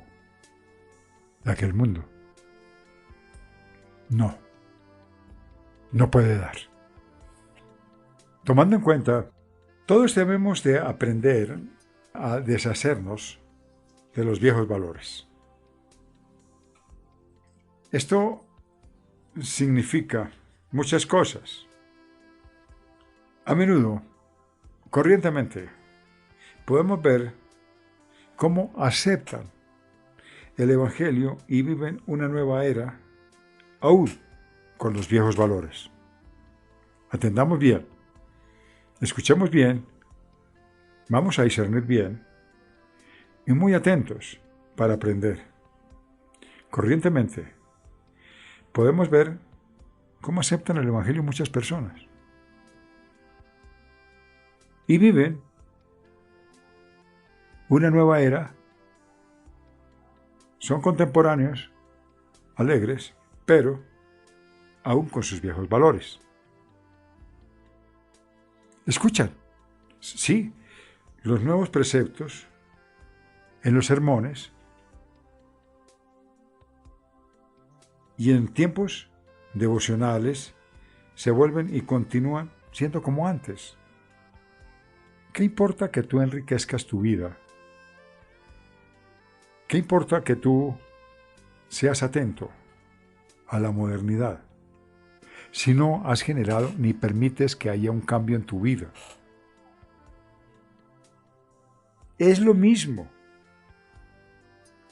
que añadir tela nueva a una prenda antigua. Se ve mal, no encaja. La prenda nueva resiste, pero se ve que la prenda vieja con el remendo nuevo afecta, porque la vieja está diluida, la vieja está desvanecida y la nueva queda encima y no le protege, no le ayuda, sino puede ocasionar un roto más grande. Esta historia se trata de una de las ancianas que, siendo fieles dentro de la iglesia, asistía a un instituto bíblico. Pero regresó a su casa y después de que escuchaba toda la enseñanza bíblica y todo lo que la Biblia enseñaba, llegó a su casa y maltrató a su nuera. Es decir, se fue en contra de la nuera. Estas personas, cuando llegan a sus casas, hacen reproches a las personas por cosas insignificantes. Estas cosas insignificantes pudieran solucionarse porque hay que corregirlas, pero no atraer a través de ellas grandes divisiones, grandes contiendas que generan resentimientos, odios. Escuchamos sermones, leemos sobre el matrimonio y aún así, al elegir nuestra propia pareja,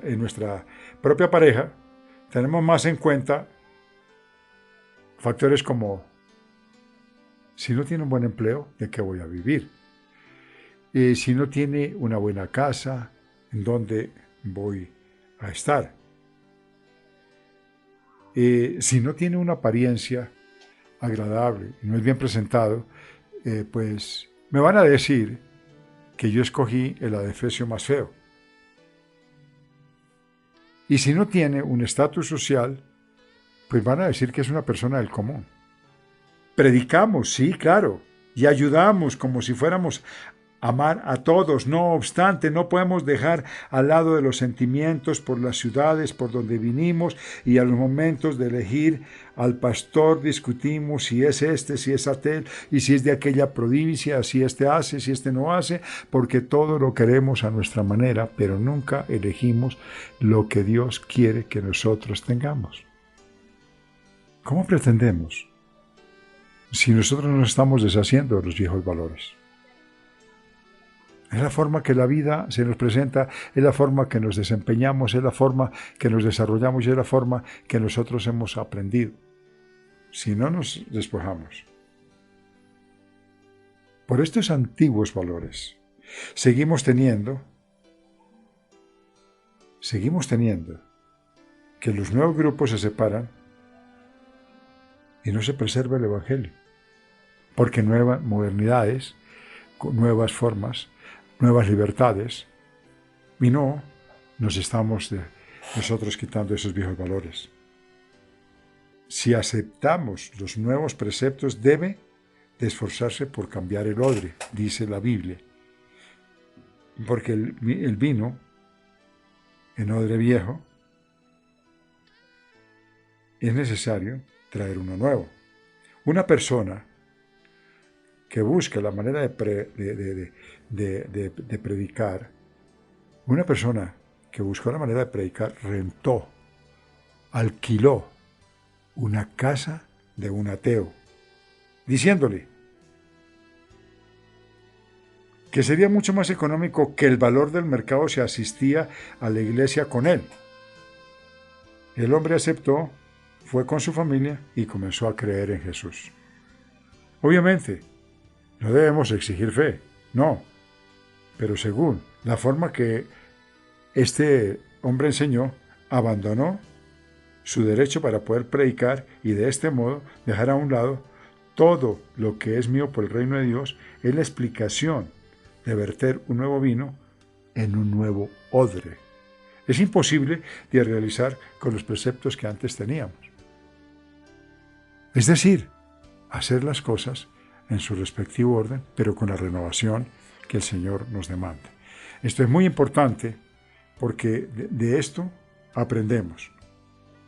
Estábamos hablando sobre temas tan importantes como el de continuar y seguir adelante, porque vamos a tomar sobre algo que la iglesia, que tiene vida, sí, pero tiene vida por el Espíritu Santo, porque hay iglesias muertas. Vamos a tomar el libro de San Marcos, capítulo 3 del 28 al 30 y del 31 al 35. Amén. Dice así Marcos, capítulo 3, versículos del 28 al 30. De cierto os digo que todos los pecados serán perdonados a los hijos de los hombres y las blasfemias, cualesquiera que sean. Pero cualquiera que blasfeme contra el Espíritu Santo no tiene jamás perdón, sino que es reo de juicio eterno, porque ellos habían dicho, tiene espíritu inmundo. Y dice así los versículos 31 hasta el 35.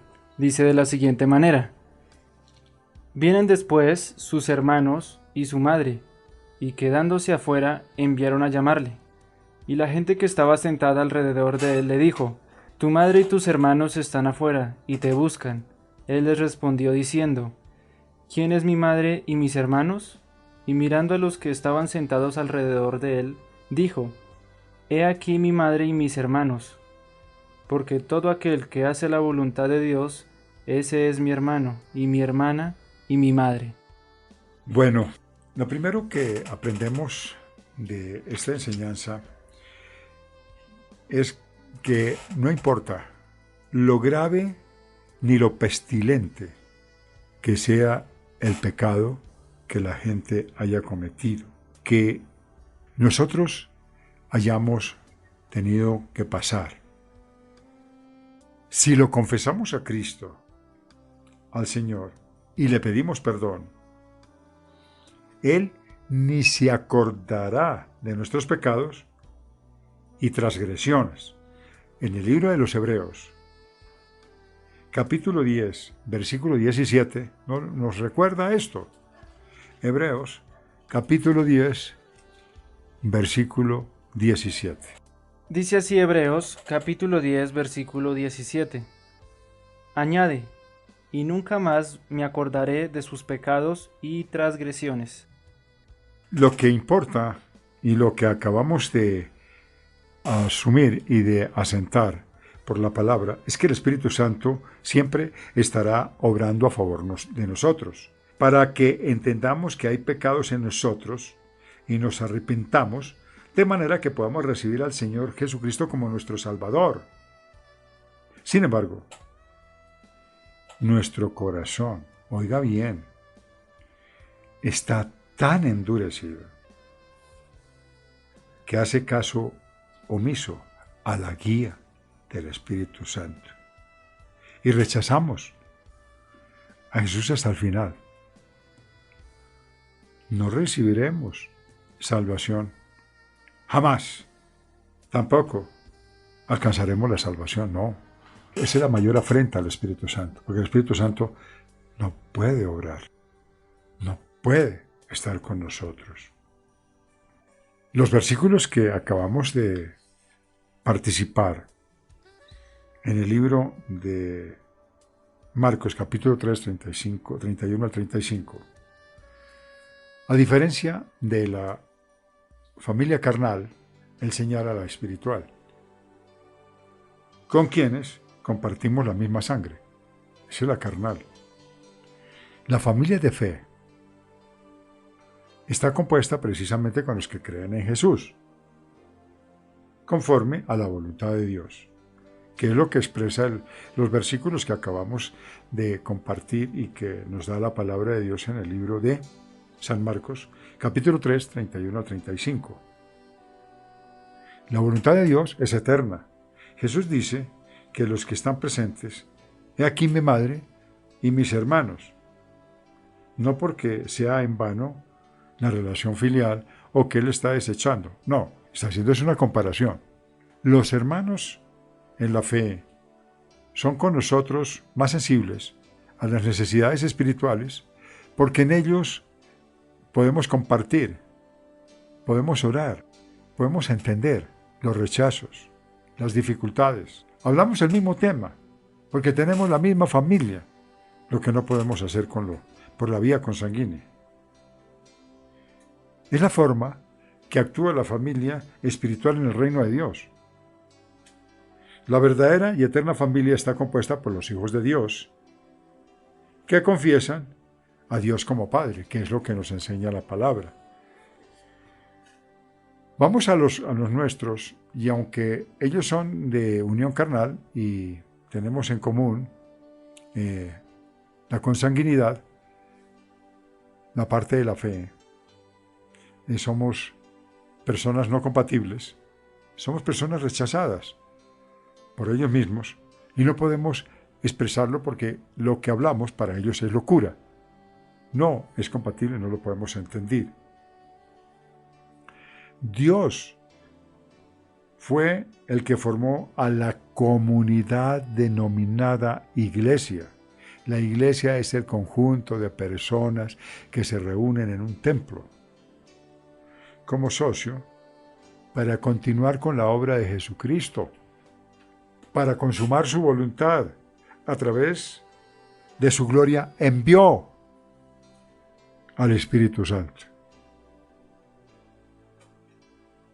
El 50º día, y entonces se convirtieron en una organización y en una iglesia llena de vida que puede cumplirlo. Así, pues, el Espíritu es la vitalidad de la iglesia. Si no está el Espíritu Santo, la iglesia es muerta en sí misma. Por eso, no puede tener una iglesia sin Espíritu. Donde está el Espíritu de Dios, hay libertad. Y a fin de cuentas, no puede hacer la voluntad de Dios, porque la única que tiene la voluntad de Dios es donde rige el Espíritu Santo. La iglesia no funciona ni por los argumentos, por los inventos, ni por los acuerdos, ni por el intelecto, ni por la capacidad de las personas. Solo hay una forma. Hay una sola forma que crece únicamente por la fuerza del Espíritu Santo y obtiene vida de Él. La recomendación del Señor es: no apaguéis el Espíritu Santo. Por eso, la iglesia debe de aprender a escuchar al Espíritu y confiar en su poder. Porque ese poder es el que detiene el poder del antagonismo y del poder de las tinieblas. Si lo restringimos, se entristece, se apaga, la iglesia se debilita y no permanecerá junto a la congregación. Estará en la puerta, pero no podrá entrar, porque es que Él es un Dios que espera a que se le dé la bienvenida y que se invite a seguir. En un tiempo pasado, algunos lo saben, pero lo voy a repetir. Pasé por una iglesia de una denominación internacional, muy importante. El Espíritu Santo me habló y me dijo: en esa iglesia no estoy yo. En una época fue mía. Yo me quedé pensando, ¿cómo así? En una época fue mía, ya no estoy ahí. ¿Quién sabe qué pasaría? Y me dice el Señor a través de su Espíritu: esta iglesia hoy tomó el control del hombre y ya no entró ahí. es aquel hombre que dice, voy a hacer esto para Dios, esto es para Dios y Dios. Y Señor, voy a levantar esta casa, voy a levantar estos muros, voy a hacer estos edificios, voy a hacer estos pisos. Señor, en tus manos le pongo, Señor, bendícelo, Señor, póngalo. Yo le doy las condiciones a Dios de lo que yo quiero hacer, pero nunca le pregunto si ese edificio lo quiere, si ese edificio es de Él. Toma el control el hombre. Entonces, ¿qué hace el Espíritu Santo? No puede entrar, porque el Espíritu Santo dice, no, yo no quiero ninguna iglesia. Yo lo que quiero es hacer esto y yo quiero hacer lo otro. Entonces, la pregunta es, mis hermanos, ¿estamos haciendo lo posible para dejar que el Espíritu Santo reine en nuestra vida? ¿Que reine en nuestra iglesia? ¿Que sea que dirige?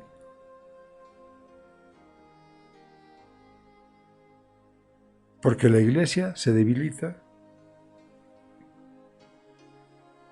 y no permanecerá junto a la congregación, desde luego. No tendríamos más remedio que dirigirla con el intelecto y el esfuerzo humano, como suele pasar en muchos lugares.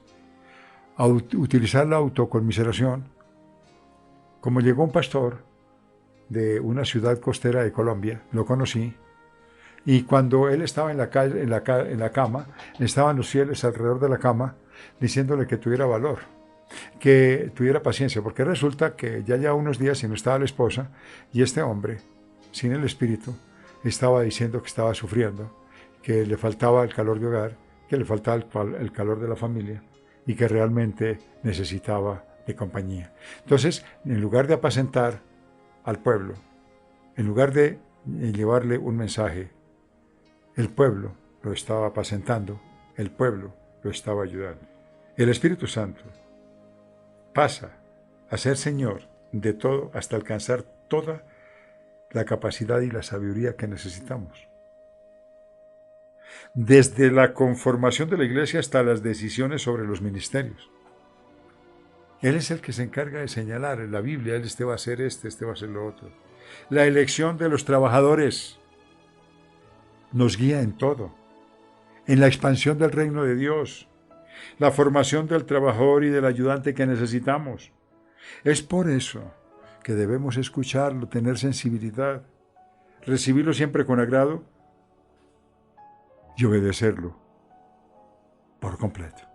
Es muy hermoso tener la oportunidad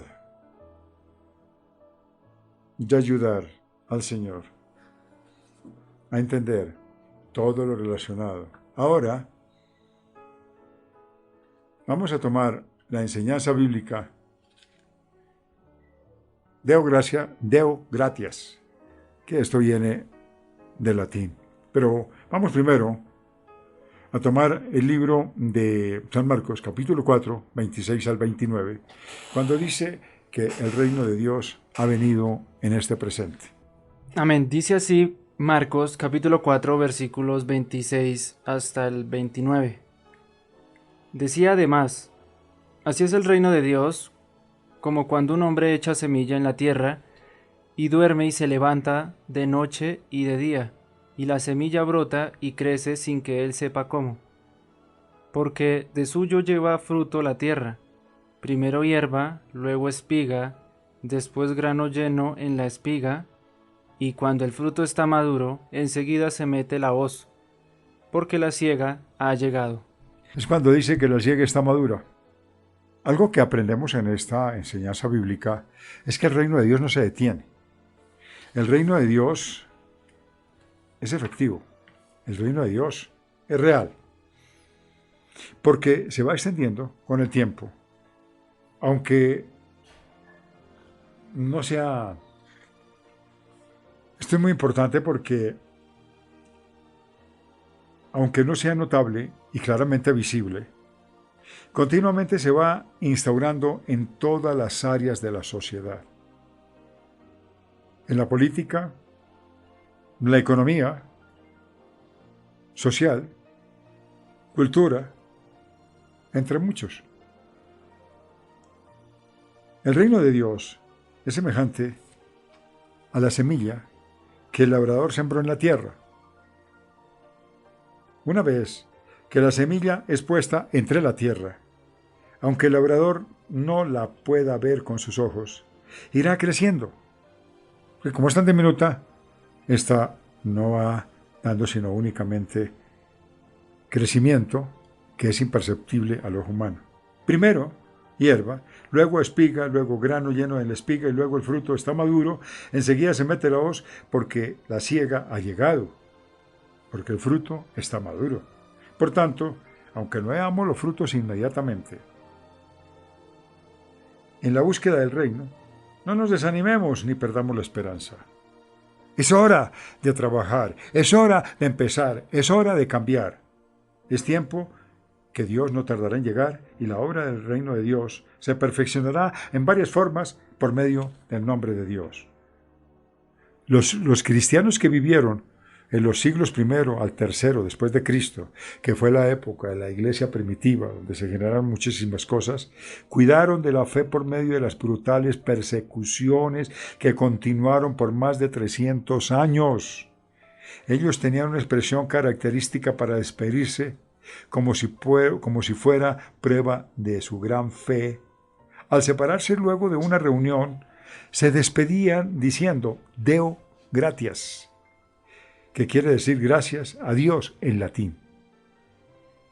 Viendo la situación que se hallaban en aquel momento, seguramente comentaban: la iglesia que se encuentra en Asia Mayor está viviendo una gran represión y se vieron obligados a cerrar y fueron torturados.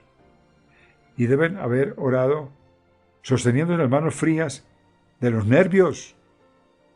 Deben haber orado aterrados, informándose que quienes fueron arrestados serían alimento para los animales en el Coliseo. Oraban diciendo: Señor, haz que cuanto la persecución venga por nosotros podamos vencerla, y a partir se despedían Deo gratias. ¿Acaso una vida feliz es aquella en que todas nuestras oraciones son respondidas y nuestros deseos se cumplen? ¿De qué servirán todas nuestras posesiones mundanas si Dios nos llamara esta misma noche? Si alguno de ustedes va a la iglesia, pero su corazón se sigue inclinado por el mundo y vive de día a día de mala gana, lleno de reproches, lleno de dificultades, ore para que Dios le dé ojos que busquen el reino eterno, llame la gracia divina de Dios. Mi querida audiencia, hemos tenido la oportunidad de participar en parte del libro tan maravilloso que es el libro de San Marcos. Hemos aprendido, hemos comprendido que este libro enseña, gracias a la misericordia y a la influencia gloriosa del Espíritu Santo, que nos ilumina, que nos da capacidad, que nos instruye, que nos enseña, que nos da todo lo necesario para continuar. Y hoy podemos decir con alegría, con gusto, que tu Santo Espíritu nos acompañe, que toda la audiencia que hemos tenido hasta el día de hoy, para nosotros es vital.